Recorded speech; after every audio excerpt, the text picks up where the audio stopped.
अरे नहीं बहू, तू तो रहने ही दे चटनी खाना, पेट में जलन हो जाएगी।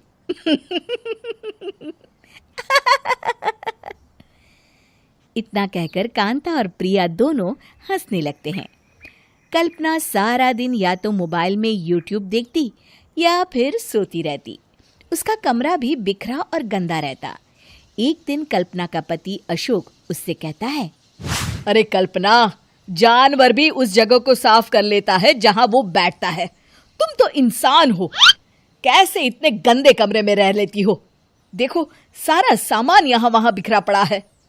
ज्यादा अपनी माँ का बोल ना बोलो। हाँ, कमरा तुम्हारा भी तो है, गंदा लग रहा है तो साफ कर लो।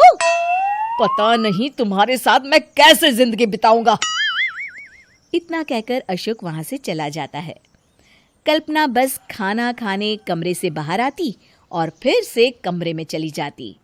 इससे कांता बहन काफी परेशान रहती। एक दिन प्रिया कांता से कहती है, माँ, मैं सारा दिन काम करके थक जाती हूँ। आप कल्पना दीदी से कहिए ना कि सुबह और शाम का काम बांट ले। मैं तो अब सिर्फ एक वक्त का ही काम करूँगी। हाँ। अरे तू वो भी ना करना, एक बहू तो काम चोर थी ही, दूसरी भी आ गई काम ना करने के बहाने लेकर। तभी वहाँ प्रिया का पति रमेश आ जाता है। माँ, मैं देख रहा हूँ भाभी कोई काम नहीं करती। प्रिया सारा दिन घर और रसोई का काम करती है, अब कुछ करो ना माँ। कांता मन में कुछ सोचती है और कल्पना के पास जाती है। कल्पना फोन पर मेकअप करना देख रही होती है। कल्पना, तुम सारा दिन बस मोबाइल देखती हो, घर का कोई काम भी कर लिया करो। प्रिया सारा दिन काम करके थक जाती है। आज से मैंने फैसला किया है, एक वक्त का काम तुम करोगी। सुबह का खाना तुम बनाओगी और रात का प्रिया। आप लोगों ने काम को हवा बना रखा है। अरे पता नहीं, थोड़ा सा ज्यादा काम करने में आप लोग घबरा क्यों जाते हैं? और हाँ, बहुत ज्यादा प्रिया की तारीफ मत करिए मेरे सामने। बड़ी बहू तो मैं ही रहूंगी। मैं कुछ नहीं जानती। कल सुबह मुझे वक्त से खाना चाहिए। रसोई में आ जाना, वरना कल से तुझे खाना नहीं मिलेगा। अगली सुबह कल्पना रसोई में नहीं आती है। वो देर से सोकर उठती है और बाहर आकर कहती है, अरे भूख लगी है, आज खाने में क्या है? इतनी देर हो गई, आज किसी ने मुझे उठाया भी नहीं। पता नहीं कहाँ है सब। कल्पना को घर में कोई नहीं दिखता। वो रसोई की तरफ जाती है जहाँ बड़ा सा ताला लगा होता है। अरे, रसोई में ताला!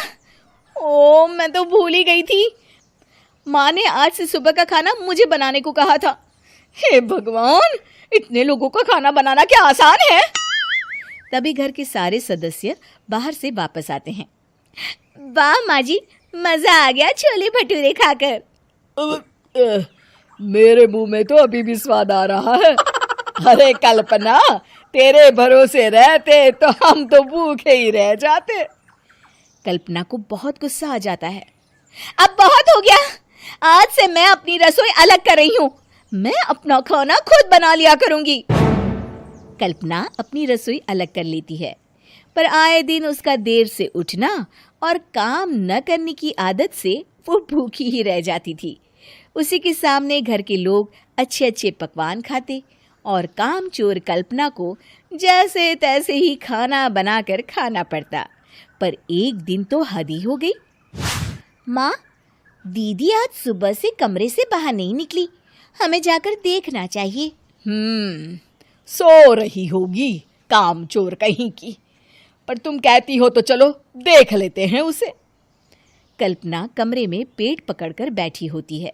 हाय मेरा दर्द, पेट दर्द के मारे मर रही हूँ मैं।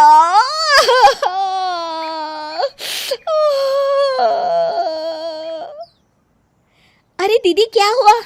पेट में दर्द क्यों हो रहा है?